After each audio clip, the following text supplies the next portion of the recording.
Hello guys, this is Shweta Verma and you are watching my video on my YouTube channel Biology Hacker. So guys, please press the subscribe button and also hit the bell icon so you will get the notification of my upcoming videos. So guys, आज हम लोग पढ़ेंगे reproduction in organism. So let's start with the topic reproduction. Reproduction is a biological process of formation of new offspring from the pre-existing organism. Reproduction जो है एक biological process होता है जिसके थ्रू new offspring जो होते हैं वो pre-existing organism के थ्रू जनरेट होते हैं। रिप्रोडक्शन जो होता है एक वाइटल प्रोसेस होता है जिसके बिना जो स्पीसीज है वो काफ़ी टाइम तक सरवाइव नहीं कर सकते। मींस अगर रिप्रोडक्शन ही ना हो तो स्पीसीज की कंटिन्यूटी जो होती है वो जनरेशन टू जनरेशन मेंटेन नहीं होगी। एक टाइप जो स्पीसीज का ऐसा आएगा जब वो डेथ हो जाएगी उनकी और उसके बाद उनकी स्पीसीज को आगे बढ़ाने की कोई न्यू स्पेसीज नहीं होगी। सो रिप्रोडक्शन जो होता है वो मेंटेन करता है continuity of species generation to generation, जिसमें क्या होता है ओल्डर जो इंडिविजुअल्स होते हैं वो सेंसस फेज आने के बाद वो अल्टीमेटली क्या करते हैं, डाई हो जाते हैं। तो रिप्रोडक्शन न्यू ऑफस्प्रिंग का फॉर्मेशन करके स्पेसीज के जनरेशन को मेंटेन करता रहता है। अब अगर हम लोग देखें लाइफ स्पैन, तो लाइफ स्पैन क्या होता है, the period from birth natural death के बीच का जो टाइम पीरियड होता है वो हम लोग का लाइफ स्पैन होता है। किसी भी ऑर्गेनिज्म का लाइफ स्पैन उसके बर्थ से नेचुरल डेथ के बीच का जो टाइम ड्यूरेशन होता है उसी को हम लोग लाइफ स्पैन कहते हैं। और लाइफ स्पैन जो होता है अलग अलग ऑर्गेनिज्म में अलग अलग होता है। जैसे कि अगर हम लोग बटरफ्लाई में देखें तो 1 to 2 वीक का लाइफ स्पैन होता है, और वहीं हम लोग अगर बनियन ट्री में देखें तो बनियन ट्री का लाइफ स्पैन 1000 ऑफ ईयर्स तक का होता है। So guys it is clear that life span जो होता है बर्थ टू नेचुरल डेथ के बीच का ड्यूरेशन होता है। एंड रिप्रोडक्शन एक बायोलॉजिकल प्रोसेस होता है जिसके through organism growth of new offspring generate करता है। अब अगर हम टाइप्स ऑफ रिप्रोडक्शन देखें तो रिप्रोडक्शन ऑर्गेनिज्म की कितनी इन्वॉल्वमेंट है, कितने ऑर्गेनिज्म का इन्वॉल्वमेंट है रिप्रोडक्शन में, उसके बेसिस पे टाइप्स होते हैं असेक्सुअल और सेक्सुअल। मींस असेक्सुअल रिप्रोडक्शन वो होगा जिसमें एक सिंगल पेरेंट्स की इन्वॉल्वमेंट होगी और विद और विदाउट गैमेट फॉर्मेशन के होगा, जहाँ ही सेक्सुअल रिप्रोडक्शन जो होगा उसमें 2 ऑपोजिट सेक्स के पेरेंट्स का इन्वॉल्वमेंट होगा विद गैमेट फॉर्मेशन। सो हम लोग इसको डिटेल में अगर देखें तो when the offsprings are produced by single parent with or without the involvement of gamete formation, the reproduction is called asexual reproduction। जब किसी offspring का formation होता है एक single parent से ही हो जाता है बिना gamete के formation हुए, तो उस reproduction को हम लोग asexual reproduction कहते हैं। इसमें जरूरी नहीं है कि gamete form हो ही तभी reproduction होगा, इसमें अगर gamete नहीं भी form होता है तब भी reproduction होता है और एक single parent से reproduce करा देता है। तो इसीलिए ये क्लियर हो गया कि असेक्सुअल रिप्रोडक्शन बिना इन्वॉल्वमेंट के गैमेट के होता है और सिंगल इंडिविजुअल से हो जाता है। अब बात करें अगर हम लोग सेक्सुअल रिप्रोडक्शन की, तो इसमें जो है 2 ऑपोजिट सेक्स पार्टिसिपेट करते हैं रिप्रोडक्शन के प्रोसेस में, जिसमें दोनों की गैमेट्स का फ्यूजन होता है जिससे हम न्यू ऑफस्प्रिंग फॉर्म होता है, और इस टाइप के रिप्रोडक्शन को हम लोग सेक्सुअल रिप्रोडक्शन कहते हैं। सो इट इज़ क्लियर, एक में हमारे सिंगल पेरेंट्स का इन्वॉल्वमेंट होता है, दूसरे में 2 ऑपोजिट सेक्स के पेरेंट्स का इन्वॉल्वमेंट होता है। एक में गैमेट की जरूरत नहीं होती है, दूसरे में गैमेट की जरूरत होती है। एक में माइटोटिक डिवीजन ही से हो जाता है और दूसरे में मियोसिस होता है, जो कि मियोसिस किस में होता है, सेक्सुअल रिप्रोडक्शन में मियोसिस होता है, वाइल सेक्सुअल रिप्रोडक्शन में माइटोसिस से डिवीजन हो जाता है। असेक्सुअल रिप्रोडक्शन में अगर हम बात करें कि तो हाइड्रस में बडिंग होता है, जो कि अभी हमें आपको आगे देखेंगे, बताते हैं आपको। पहले हम लोग आगे बढ़ते हैं और देखते हैं असेक्सुअल रिप्रोडक्शन के कुछ important point. Asexual reproduction usually followed by organism with relatively simpler organization। asexual उन ऑर्गेनिज्म में होता है जिनका सिंपलर ऑर्गेनाइजेशन होता है, जो हाईली कॉम्प्लेक्स ऑर्गेनिज्म नहीं होते उनमें नहीं, सिंपलर ऑर्गेनाइजेशन के एनिमल्स में मतलब ऑर्गेनिज्म में होता है। ऑफस्प्रिंग जो इसमें प्रोड्यूस होते हैं वो सिंगल पेरेंट से होते हैं विद और विदाउट इन्वॉल्वमेंट ऑफ गैमेट्स के होते हैं, और ऑफस्प्रिंग जो प्रोड्यूस होते हैं वो जेनेटिकली और मॉर्फोलॉजिकली आइडेंटिकल होते हैं अपने पेरेंट से, और जिन्हें हम लोग क्लोन कहते हैं। असेक्सुअल रिप्रोडक्शन में जो ऑफस्प्रिंग प्रोड्यूस होते हैं वो अपने पेरेंट्स के जेनेटिकली और मॉर्फोलॉजिकली आइडेंटिकल होते हैं, उन्हें हम लोग क्लोन कहते हैं। अगर प्रोटिस्टा और मोनेरा में देखें तो the parents cell divide into 2 to give rise to new individual, thus this organism cell division itself mode of reproduction itself. Means guys कि अगर प्रोटिस्टा और मोनेरा में देखें तो पेरेंट सेल जो होता है वो 2 भागों में डिवाइड होके अलग अलग न्यू इंडिविजुअल में डेवलप हो जाते हैं, तो यहाँ पे सेल डिवीजन ही मोड ऑफ रिप्रोडक्शन हो जाता है। अब अगर हम आगे देखें तो असेक्सुअल रिप्रोडक्शन का जो पार्ट है बाइनरी फिजन और बडिंग। बाइनरी फिजन में क्या होता है कि ये भी एक असेक्सुअल रिप्रोडक्शन का मेथड है जिसमें सेल दो भाग में डिवाइड हो जाते हैं और रैपिडली एडल्ट में ग्रो कर जाते हैं। इसके एग्जांपल है एमीबा और पैरामीशियन। बडिंग में क्या होता है, पैरेंट बॉडी पे एक स्मॉल आउटग्रोथ आ जाती है जो कि इनिशियली उनसे अटैच होती है, लेकिन जैसे ही वो मैच्योर होती है वो डिटैच होकर अपना इंडिविजुअल रूप में डेवलप हो जाती है। जैसे कि इसका एग्जाम्पल है यीस्ट। ऐसे भी कई एग्जाम्पल है, जैसे प्रोसेस है fragmentation and all spore formation. So fungi and simple plants like algae reproduce through a special reproductive structure like zoospore, motile structure, conidia, penicillium, bud, hydra and gamule sponge। देखिए जो fungi और simple plants like algae होते हैं वो reproduce करते हैं एक special reproductive structure से, जैसे कि जूस्पोर जो कि एक मोटाइल स्ट्रक्चर होता है। मोटाइल स्ट्रक्चर में जो मूवमेंट कर पाता है, और पेनिसिलियम जिसमें कि कोनिडिया के थ्रू होता है, हाइड्रा जिसमें बर्ड के थ्रू होता है रिप्रोडक्शन, और स्पॉन्जेस में गेम्यूल्स के थ्रू होता है। In plants vegetative reproduction occur by vegetative propagules like runner, sucker, rhizome, tuber, offset और बल्ब। इनमें मतलब कि प्लांट्स में जो होता है रिप्रोडक्शन वेजिटेटिव रिप्रोडक्शन होता है वेजिटेटिव प्रोपोग्यूल्स के थ्रू। वेजिटेटिव प्रोपोग्यूल्स मतलब कि जो भी वेजिटेटिव पार्ट्स है प्लांट का, जैसे रूट, स्टेम, लीव्स, इन्हीं पार्ट से अगर रिप्रोडक्शन होता है तो उसे वेजिटेटिव प्रोपोग्यूल्स कहते हैं। तो ये रनर्स, राइजोम, सकर, ट्यूबर, जैसे कि आइज ऑफ पोटैटो। तो पोटैटो में जो स्मॉल बर्ड लाइक आउटग्रोथ होते हैं उसको अगर हम लोग डिटैच करके दोबारा रिग्रो कराए तो उससे न्यू पोटैटो डेवलप हो जाएगा। उसी तरह यही मतलब उसका जो आइज होगा वही मतलब उसका वेजिटेटिव पार्ट जिससे रिप्रोडक्शन हो रहा है। सो इतना समझ गया कि वेजिटेटिव रिप्रोडक्शन वेजिटेटिव पार्ट से होता है, और ये सब एग्जांपल है उनके दिए हुए जिस पार्ट से हुआ होता है। अब देखिए अगर हम लोग सेक्सुअल रिप्रोडक्शन में क्या होता है, इन्वॉल्वमेंट होता है मेल और फीमेल गैमेट की, मतलब जो मेल और फीमेल गैमेट ऑपोजिट सेक्स के जो फॉर्म हुए होते हैं उनका इन्वॉल्वमेंट होता है। ऑफस्प्रिंग जो होता है इन्हीं दोनों गैमेट के फ्यूजन से प्रोड्यूस होता है, जो कि बिल्कुल आइडेंटिकल नहीं होता है अपने पेरेंट से, जैसे कि असेक्सुअल रिप्रोडक्शन में होता था। असेक्सुअल रिप्रोडक्शन में आइडेंटिकल होता था, इसमें आइडेंटिकल नहीं होता है। अब all sexually reproducing organism share a similar pattern of reproduction. जितने भी सेक्सुअली रिप्रोड्यूसिंग ऑर्गेनिज्म होते हैं वो एक ही टाइप के पैटर्न को यूज़ करते हैं रिप्रोडक्शन के लिए। सेक्सुअल रिप्रोडक्शन में मेल और फीमेल गैमेट के फ्यूजन से ऑफस्प्रिंग बनता है जो कि आइडेंटिकल नहीं होता है अपने पेरेंट्स से। डिफरेंट फेज अगर इन सेक्सुअल रिप्रोडक्शन, तो हमारा जो सबसे पहला फेज आता है वो है जुवेनाइल फेज।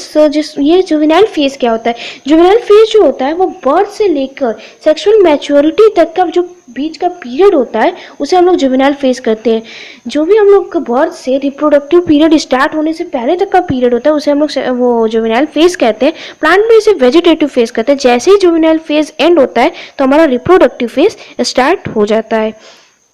रिप्रोडक्टिव फेज की बात करें तो some plant shows flowering in particular season and some other in all season. कुछ आपने प्लांट देखे होंगे जो पूरे साल फ्लावर करते होंगे, और कुछ जो होते हैं पर्टिकुलर सीजन में करते हैं।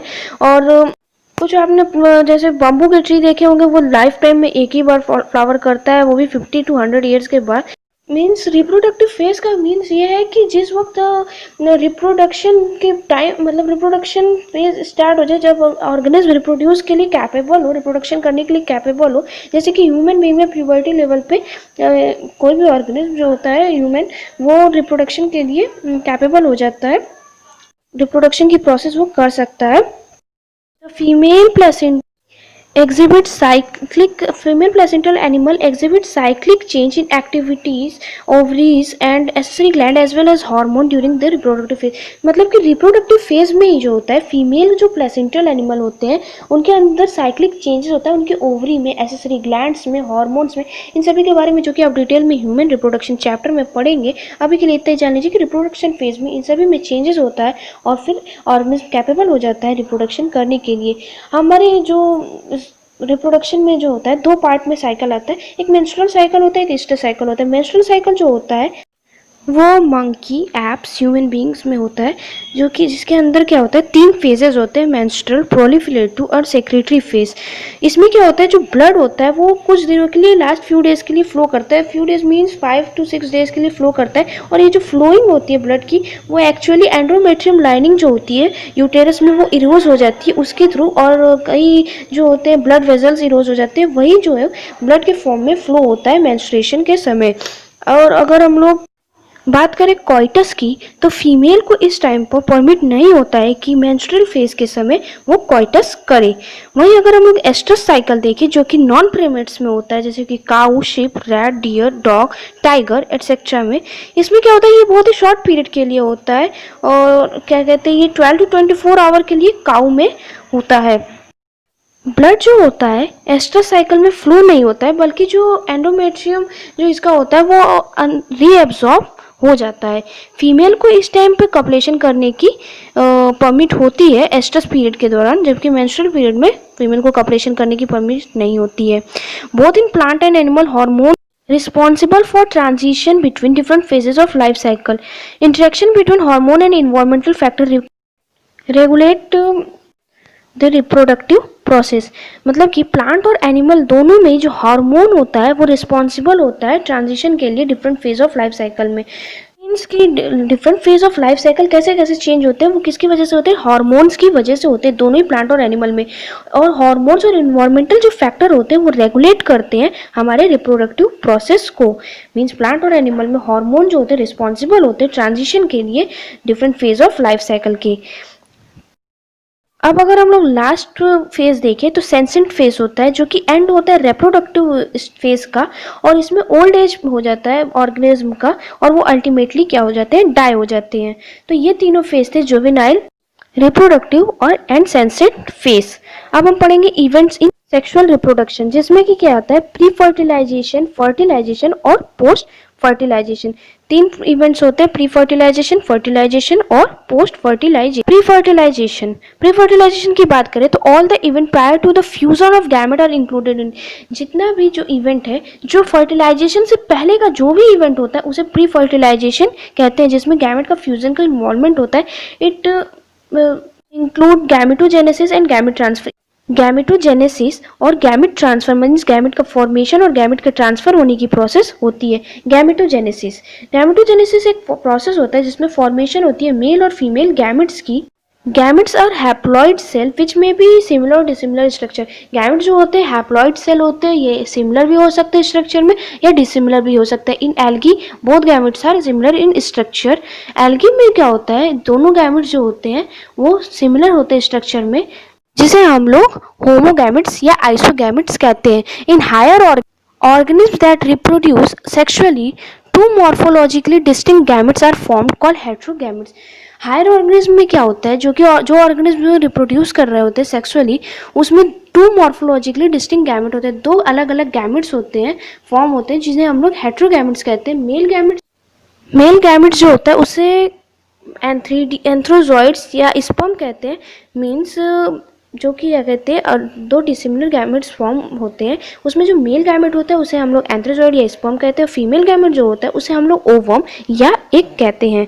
ये अगर हम लोग डायग्राम में देखिए, इसमें अगर आप डायग्राम में देखिए तो 2 गैमेट्स दिया हुआ है, जिसमें आइसोगैमेट्स है और हेट्रोगैमेट्स। आइसोगैमेट्स सिमिलर स्ट्रक्चर का और हेट्रोगैमेट्स में दोनों अलग अलग स्ट्रक्चर के दिख रहे हैं, जो कि ह्यूमन का है। In fungi and plant homothallic and monoecious terms are used to denote the bisexual condition and heterothallic and dioecious are used for unisexual condition. Fungi या प्लांट में अगर देखें तो होमोथैलिक और मोनोइसियस टर्म का यूज बाइसेक्सुअल कंडीशन के लिए denote किया जाता है, और हेटेरोथैलिक और डाइसियस का यूज यूनिसेक्सुअल कंडीशन के लिए यूज किया जाता है। बाइसेक्सुअल मीन्स जब मेल और फीमेल पार्ट सेम इंडिविजुअल पे प्रेजेंट हो, प्रेजेंट हो, तो उसे हम लोग बाइसेक्सुअल कंडीशन कहते हैं। And heterothallic and dioecious are used for flowering plant. The unisexual male flower is staminate. Flowering plant में जो यूनिसेक्सुअल मेल फ्लावर होता है उसे हम लोग स्टेमिनेट कहते हैं, जो कि स्टेमन बियर करता है, जबकि फीमेल जो होता है उसे पिस्टिलेट कहते हैं, जो कि पिस्टल बियर करती है। तो ये आपको समझ में आ गया। होमोथैलिक और मोनोइसियस एक ही चीज़ के लिए टर्म यूज़ किया जाता है, वो है बाइसेक्सुअल, और जबकि हेटेरोथैलिक और डाइसियस यूज़ किया जाता है हमारा यूनिसेक्सुअल कंडीशन के लिए।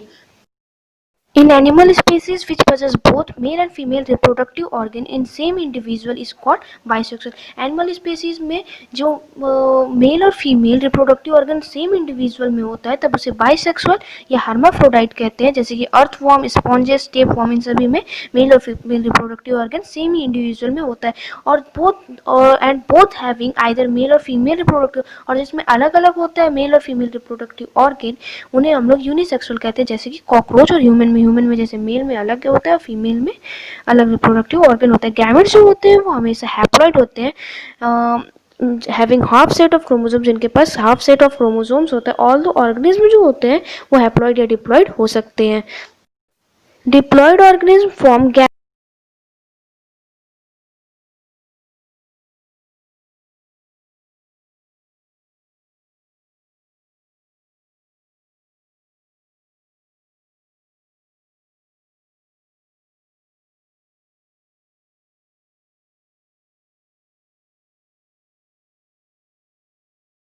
Bye mitotic division. Diploid organism जो होते हैं वो गैमेट्स का फॉर्मेशन कैसे करते हैं? मियोटिक डिवीजन से करते हैं। The organism belonging to algae, fungi and bryophyta have haploid plant body and pteridophyta, gymnosperm, angiosperm and most of the animals are diploid. जो ऑर्गेनिज्म बिलोंग करते हैं एल्गी, फंगी, ब्रायोफाइटा से, उनकी हैप्लॉइड प्लांट बॉडी होती है, और जो pteridophyta, gymnosperm, angiosperm से करते हैं बिलोंग, उन एनिमल्स की डिप्लॉइड बॉडी होती है जिसके पास डबल सेट ऑफ क्रोमोसोम्स होता है। डिप्लॉइड ऑर्गेनिज्म में क्या होता है? Gamete mother cell undergo meiosis in which one set of chromosome is present in gamete. Gamete mother cell जो होती है वो मियोसिस होता है। मियोसिस में आपको पता है रिडक्शन डिवीजन है, तो इसमें half set of chromosome gametes में प्रेजेंट होते हैं। अब जो नेक्स्ट पॉइंट है हमारा gamete transfer. In majority of organism male gamete are motile and female gamete are non motile. कई और मेजॉरिटी ऑफ ऑर्गेनिज्म में, ज़्यादातर ऑर्गेनिज्म में क्या होता है? मेल गैमेट जो होता है मोटाइल होता है, फीमेल गैमेट नॉन मोटाइल होता है, जैसे कि ह्यूमन के केस में भी होता है। Except in fungi and algae in which both gamete are motile. लेकिन फंगी और एल्गी में दोनों ही गैमेट मोटाइल होते हैं। In simple plant body, plant like algae, fungi, bryophyta and pteridophyta, water is the medium through which male and female gamete move.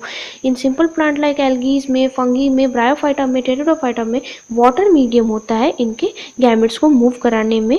So the number of male gametes are much more than the number of female gamete, as most of the male gamete fail to reach the female gamete।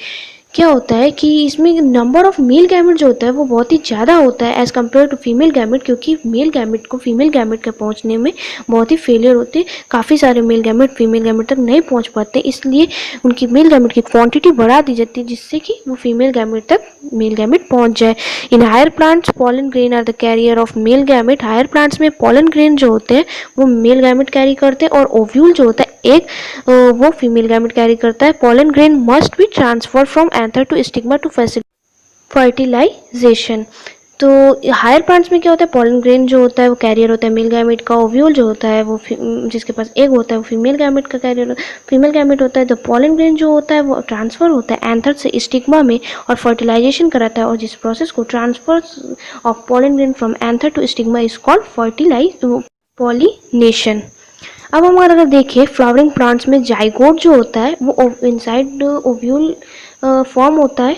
Means जब fertilisation हो जाता है तो zygote form होता है जो कि ovule के अंदर फॉर्म होता है। तो कौन कौन से पार्ट का क्या क्या होता है वो देखते हैं। तो जैसे कि फ्लावर में जो सेपल होते हैं वो फॉल हो जाते हैं, पेटल होते हैं वो भी फॉल हो जाते हैं, स्टेमन भी फॉल हो जाता है। जाइगोट जो होता है एम्ब्रियो फॉर्म कर लेता है, primary endosperm nucleus endosperm form कर लेता है 3 एंड, और सिनर्जिड जो होता है डिसइंटीग्रेट हो जाता है। एंटीपोडल सेल जो होते हैं वो भी डिसइंटीग्रेट हो जाते हैं। ओवरी फ्रूट बन जाता है, ओव्यूल सीड में कन्वर्ट हो जाता है। ओवरी बॉल जो होता है पेरिकार्प में हो जाता है, जो कि पेरिकार्प 3 होते हैं पार्ट में होता है, एपिकार्प, मेसोकार्प और एंडोकार्प। तो एंटीग्यूमेंट जो होता है सीड कोट में कन्वर्ट हो जाता है टेस्टा प्लस टेगमेंट से। सो इस चैप्टर में इतना ही था। अब आपका चैप्टर हो गया complete. So guys I hope so आपको समझ में आया होगा। अगर आपको वीडियो अच्छी लगे तो please like, subscribe and share my channel. Thank you.